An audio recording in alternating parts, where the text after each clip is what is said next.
Nah, yang menjadi program prioritas Kantor Bahasa NTB apa sekarang? Ya, kalau program prioritas kami tetap mengacu kepada Renstra Badan Pengembangan dan Pembinaan Bahasa.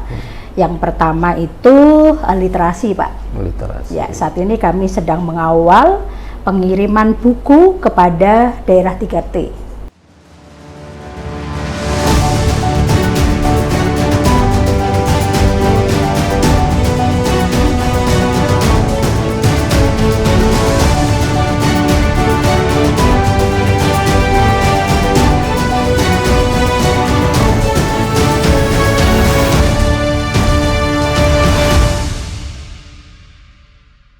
Assalamualaikum warahmatullahi wabarakatuh. Waalaikumsalam warahmatullahi wabarakatuh. Alhamdulillah, tamu kita di redaksi Suara NTB hari ini adalah Kepala Kantor Bahasa Provinsi NTB, Ibu Uji Retno Hardining Tias. Apa kabar, Bu? Alhamdulillah, Pak, kabar baik dan semangat pagi. Sudah berapa lama di NTB? Saya di NTB sudah menginjak ke 3 bulan ini, Pak. 3 bulan. Sebelumnya? Sebelumnya saya berada di Balai Bahasa Provinsi Bali. Oh, Bali. Nah, selama 3 bulan di NTB sudah kemana saja? Yang jelas saya pernah ke Mandalika, Pak. Oh, Mandalika. Nah, itu bulan Juni yang lalu. Kemudian pada bulan Juli saya pernah ke Sumbawa. Oh, Sumbawa. Kalau kesannya terhadap destinasi yang sudah dikunjungi? Kalau menurut saya destinasi pariwisata di sini menarik, Pak. Menarik, ya. Kemungkinan yang perlu diperbaiki kebersihannya, gitu ya. Kemudian petunjuk arah yang jelas, dan satu lagi saya perhatikan masih menggunakan bahasa Inggris semua. Oh, gitu. Sementara pengunjung kan ada lokal, domestik. Nah, ini kan tidak semuanya mengerti atau memahami bahasa Inggris. Nah, ini perlu nih Trigatra Bangun Bahasa nih, Pak. Harus diselipkan di sana ya. Utamakan bahasa Indonesia, lestarikan bahasa daerah, dan kuasai bahasa asing. Kalau misalnya saya di Mandalika tuh welcome to Mandalika, harusnya selamat datang di Mandalika, kemudian welcome to Mandalika. Lalu bahasa daerahnya apa? Bahasa Sasak. Nah, itu yang tidak tahu saya nih, Pak. Saya harus belajar bahasa daerah di sini. Nah, Trigatra Bangun Bahasa itu setidaknya ada melekat di destinasi pariwisata di NTB nih, Pak. Boleh cerita nggak masa kecil pendidikan, Bu Retno? Baik, kalau masa kecil saya ini adalah gadis desa ya, Pak, dari Kabupaten Grobogan. Kemudian SMP, SMA saya tetap di Grobogan ya, Pak. Di Jawa Tengah itu di ya? Jawa Tengah. Ya, kemudian saya kuliah di Universitas Negeri Semarang, S1 saya. Itu lulus 2004. Kemudian saya pernah menjadi guru SMA Negeri 7 Semarang selama 2,5 tahun. Kemudian mengikuti CPNS di Pusat Bahasa pada waktu itu, belum Badan Pengembangan dan Pembinaan Bahasa. Saya langsung diterima dan ditempatkan langsung di Pulau Bali. Jadi saya bertugas selama 16 tahun di Balai Bahasa Provinsi Bali. Kemudian di Bali saya kuliah S2 di Universitas Udayana, ngambil konsentrasi wacana sastra. S3 juga saya di Udayana juga, Pak. Tetap konsisten ke bidang konsentrasi wacana sastra. Jadi di Bali cukup lama ya? Cukup lama, Pak. Yang menarik menurut Ibu Retno selama berkarir di kantor bahasa itu apa? Ya, yang menarik pertama semangat, Pak. Semangat semua pegawai di kantor bahasa ini dari 3 bulan yang saya lalui, pola budaya dan berpikir yang berubah ke arah lebih baik. Nah, ini yang membuat saya optimis bahwa kantor bahasa ini mampu menyaingi kantor balai yang lain. Setidaknya untuk visi misi pemasyarakatan, kemudian pelindungan, pengembangan dan pembinaan bahasa dan sastra di NTB berdampak luas langsung kepada masyarakat di NTB, Pak. Karena kan kantor NTB ini eselon 4 nih, Pak. Masih belum eselon 3. Untuk menjadi eselon 3 tentu harus melalui proses yang salah satunya kemarin kami baru mendapat hibah tanah dari pemerintah daerah Provinsi NTB. Lokasinya di mana itu? Lokasinya di Jalan Dr. Sujono di Lingkar Selatan, Pak, Kecamatan Sekarbela ya, di Kota Mataram, Pak. Nah, yang menjadi program prioritas kantor bahasa NTB apa sekarang? Ya, kalau program prioritas kami tetap mengacu kepada Renstra Badan Pengembangan dan Pembinaan Bahasa. Yang pertama itu literasi, Pak. Literasi. Ya, saat ini kami sedang mengawal pengiriman buku kepada daerah 3T, yaitu Kabupaten Lombok Utara. 81 SD, 80 PAUD. Dan buku yang kami kirimkan itu dari Pusat Pembinaan Bahasa dan Sastra, Badan Bahasa, sejumlah setiap sekolah itu 1.500 buku. 3T itu sebentar saya potong. 3T itu daerah wilayah tertinggal, Pak. Oh. Nah, ini karena berdasarkan hasil survei UAN Kemendikbudristek ini, hasil survei UAN di Kabupaten Lombok Utara terendah, Pak, literasinya paling rendah. Dari hasil survei itulah Kemendikbudristek menentukan bahwa Kabupaten Lombok Utara dalam posisi atau ranah 3T itu, Pak. Kemungkinan kalau menurut pribadi saya karena habis gempa, setelah gempa sarana dan prasarana sekolah, kemudian pengajaran pembelajaran yang belum maksimal, sehingga hasil UAN tidak bisa dimungkiri terendah dibanding kota dan kabupaten lain di NTB. Kalau yang tertinggi? Tertinggi di sini Kota Mataram, Kota Pak. Mataram. Tetap Kota Mataram, Lombok Timur itu payungnya masih dalam peringkat prioritas tinggi ya di NTB.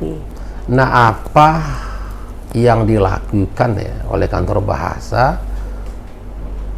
selain mengirim buku ya untuk mempercepat peningkatan literasi ya, baik. Kami sedang menyusun model pembelajaran integrasi literasi dalam kurikulum, Pak. Artinya dalam pembelajaran di sekolah pada satuan pendidikan sekolah dasar. Nah, dengan model itu tentunya kami akan melakukan pelatihan atau bimbingan teknis kepada guru sekolah dan melibatkan juga koordinator wilayah, kecamatan, pengawas, dinas yang bisa kerjasama, artinya menyebarluaskan integrasi literasi dalam pembelajaran.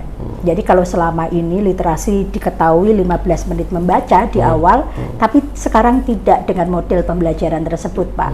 Artinya bisa dicari kompetensi dasar, kompetensi inti dari tema di SD. Jadi diterapkan misalnya dengan basis HOTS atau KPAT itu, Pak.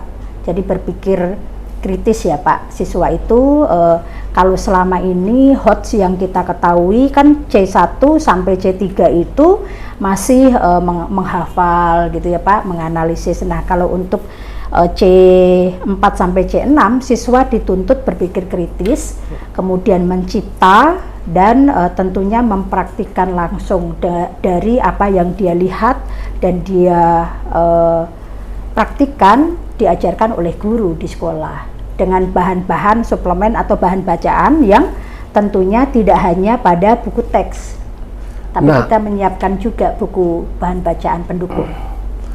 Nah, seberapa besar ya peran guru ya untuk meningkatkan literasi di sekolah itu? Sekolah sejauh ini seharusnya guru menjadi garda depan, Pak, penentu keberhasilan literasi di sekolah. Kalau guru bisa menulis, kalau guru bisa praktik kebahasaan dan kesastraan atau praktik literasi lainnya, kita ketahui kan literasi baca tulis, digital, sains, kemudian finansial, kewargaan. Nah, guru itu harus menguasai semua elemen atau setidaknya literasi dasar yang ada 6 lingkup itu, Pak. Kalau guru menguasai, kemudian guru bisa menulis, guru bisa berpraktik baik, tentunya mengimbaskan ke siswa lebih cepat, lebih tepat ya, dan lebih mudah. Kalau guru tidak mengenal literasi dengan baik, ya Allahu alam siswanya seperti apa. Nah, kalau menurut Ibu Retno ini, kemampuan rata-rata guru kita di NTB untuk meningkatkan literasi ya, anak didik ini sudah memadai apa belum? Kalau menurut saya dan pengamatan saya, kebetulan saya ini instruktur literasi nasional, Pak. Dan tahun 2019 yang lalu pernah mengajar teman-teman dari NTB dan NTT secara regional menjadi fasilitator literasi. Dan saya melihat ibu bapak guru sudah memadai dalam pengetahuan dan pemahaman tentang literasi. Bahkan mereka semua menulis. Mereka bisa praktik baik. Misalnya membaca puisi atau membaca cerpen, dongeng, semua yang dikirim ke Bali pada waktu itu, Pak, bulan Mei 2019, komunitas dari Pulau Lombok sampai Pulau Sumbawa, bahkan sekarang masih ada grup yang berbicara terkait literasi, bagaimana mereka mengimbaskan literasi di sekolah dan komunitas masyarakat. Jadi saya tidak meragukan lagi kemampuan ibu bapak guru yang literasinya saat ini menurut saya fasilitas digital yang luar biasa, tidak ketinggalan dengan daerah lain. Nah, kalau ruang kreativitas ya di NTB untuk meningkatkan literasi anak didik atau siswa itu menurut Ibu Retno seperti apa? Nah, ini yang perlu kerjasama dengan Suara NTB. Makanya saya datang ke Suara NTB ini salah satu harus memberikan media atau memfasilitasi guru dan siswa untuk berkarya. Misal dengan ruang rubrik kebahasaan dan kesastraan, membuka peluang guru dan siswa untuk menulis di sana. Bisa karya puisi misalnya, cerpen, dan esai bahasa atau esai sastra, kritik atau tajuk rencana atau opini tentang kebahasaan dan kesastraan, ini tepat, Pak. Dan saya pikir pertemanan antara kantor bahasa dengan Suara NTB bisa memfasilitasi dan mewadahi apa yang menjadi keluh kesah guru dan siswa, karena medianya yang kurang, Pak. Oh, kurang. Ya. Tuh.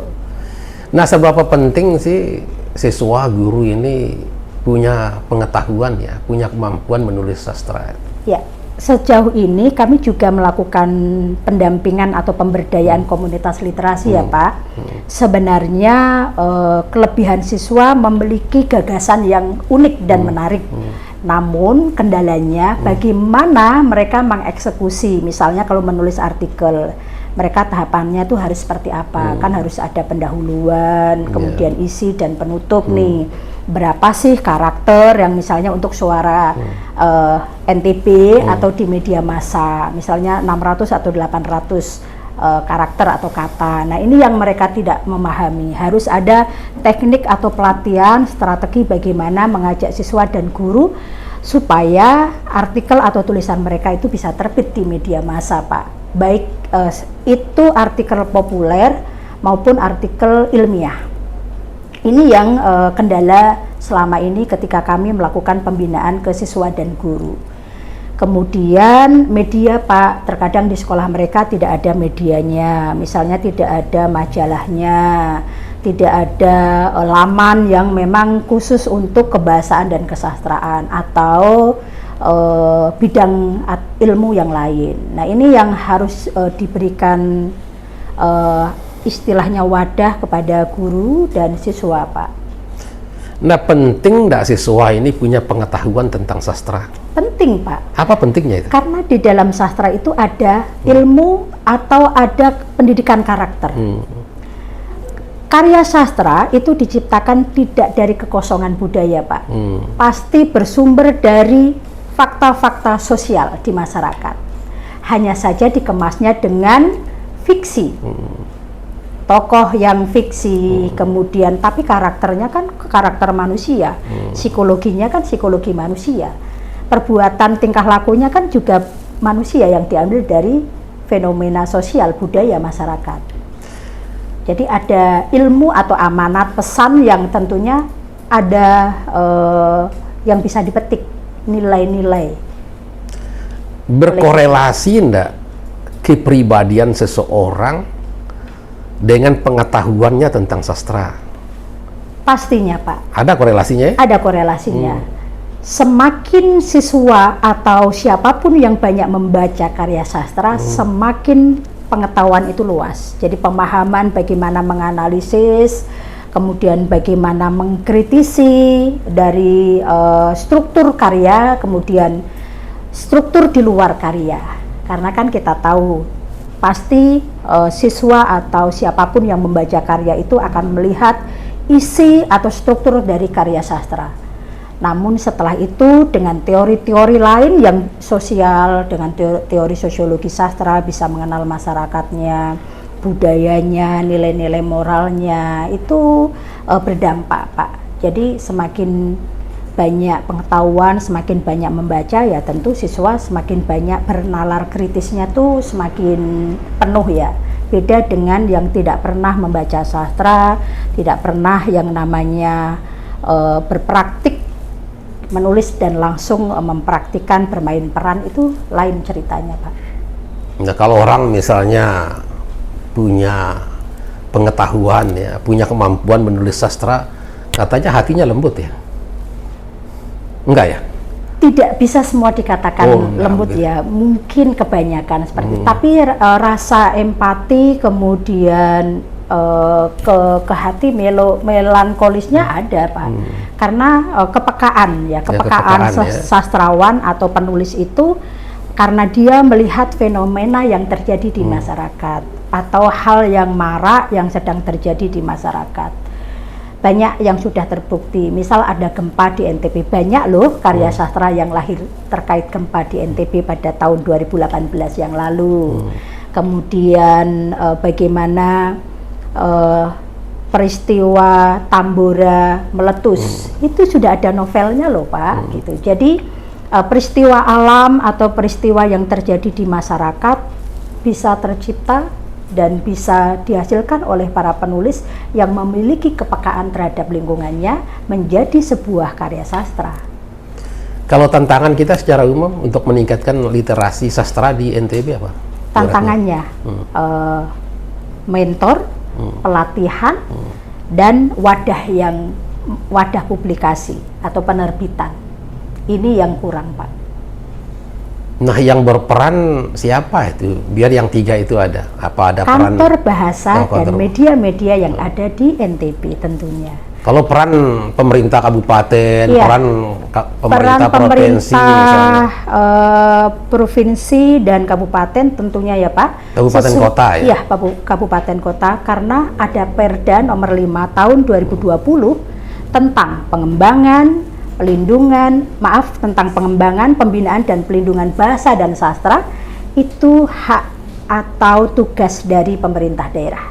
Sehingga pemerintah daerah, kota, dan kabupaten memiliki andil untuk melestarikan bahasa dan sastra daerah. Di dalamnya karya sastra, seni, dan budaya. Pak. Terima kasih Ibu Retno atas waktu dan kesempatannya berbincang-bincang dengan kami. Lebih kurangnya mohon maaf. Wassalamualaikum warahmatullahi wabarakatuh. Waalaikumsalam warahmatullahi wabarakatuh. Terima kasih.